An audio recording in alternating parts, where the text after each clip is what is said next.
Aujourd'hui, je vais aborder un topic rarement abordé qui est celui des effets secondaires du clean eating. La suite après l'intro.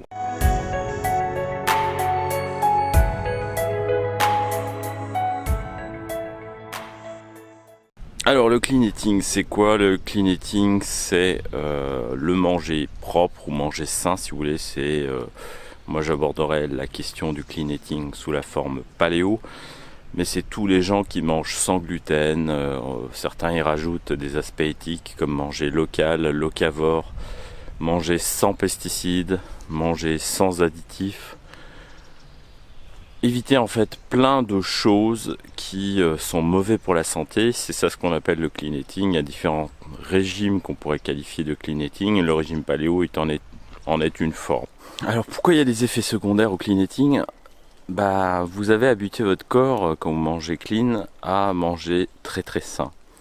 Et donc la moindre exposition à de nouveau une nourriture plus malsaine va tout de suite se remarquer. Chez la majorité des gens qui mangent en fait normalement, alors c'est-à-dire une nutrition moderne, avec des additifs, avec des céréales, avec des produits qui contiennent des pesticides, ces personnes-là ne remarquent pas vraiment les effets, on va dire, au jour le jour. Parce qu'il y a un bruit de fond, en quelque sorte, sur l'alimentation.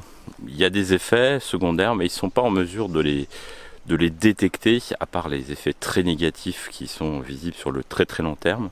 Mais quelqu'un qui va manger clean et qui, par exemple, n'a pas renoncé à toute vie sociale et qui va au resto et qui a une exposition accidentelle au lactose, au gluten, lui, il va remarquer tout de suite. Et c'est ça les effets secondaires. C'est-à-dire que à force de manger plus clean, le moindre écart, en fait, vous allez le percevoir très rapidement.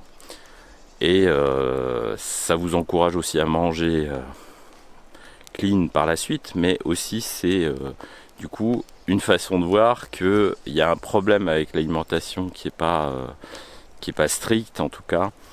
Et vous pouvez voir les effets. Par exemple, vous allez avoir des maux de tête tout d'un coup, vous allez avoir des problèmes de digestion, vous allez avoir des problèmes de peau. Moi personnellement, il suffit effectivement que je mange des produits laitiers de vache et très rapidement je vais avoir des problèmes aux articulations. Et je peux même dire quelles articulations. Généralement c'est dans la main et dans un de mes genoux.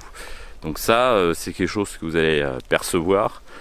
Malheureusement, effectivement, manger clean 100% toute l'année, c'est quasiment impossible parce que la vie moderne ne le permet pas. On ne maîtrise pas toujours son emploi du temps, les lieux où on mange. Et même si vous allez dans un resto et que le personnel est de bonne volonté et essaie de vous renseigner sur ce qui a été cuisiné, souvent ils n'en ont pas la moindre idée. Et donc c'est comme ça que ça arrive, vous allez avoir une exposition accidentelle. Moi j'essaie au maximum quand je mange à l'extérieur de poser plein de questions, mais après je vais pas en faire une psychose si je sais pas exactement. En cas de doute sur certains plats, je vais tout simplement laisser ces plats de côté. Mais si vous mangez clean, il va falloir faire un choix. Voilà, alors ces effets secondaires, évidemment, même si ça provoque des sensations désagréables, c'est pas si inutile que ça, parce que ça va vous permettre d'affiner votre alimentation qui doit être adapté à votre corps et à vos problématiques personnelles. Donc quand vous avez effectivement ces effets secondaires, essayez de noter, de savoir ce qui a provoqué cette sensation, et comme ça vous pourrez éviter par la suite ces aliments.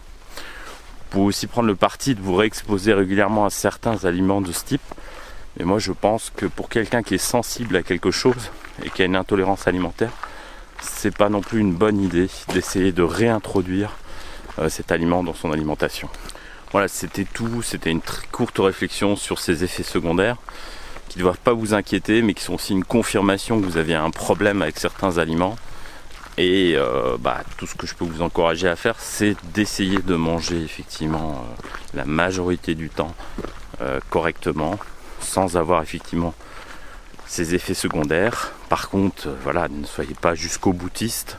Ne refusez pas une sortie au restaurant, ne refusez pas des soirées chez des amis, mais effectivement préparez le terrain, expliquez comment manger, ramenez éventuellement une partie de votre alimentation et faites profiter les autres aussi d'une alimentation plus saine. Aussi l'occasion, sans faire du prosélytisme, d'expliquer pourquoi vous mangez comme ça, pourquoi c'est sain et éventuellement conseiller des autres sur ce même chemin et les aider à améliorer leur santé et leur nutrition.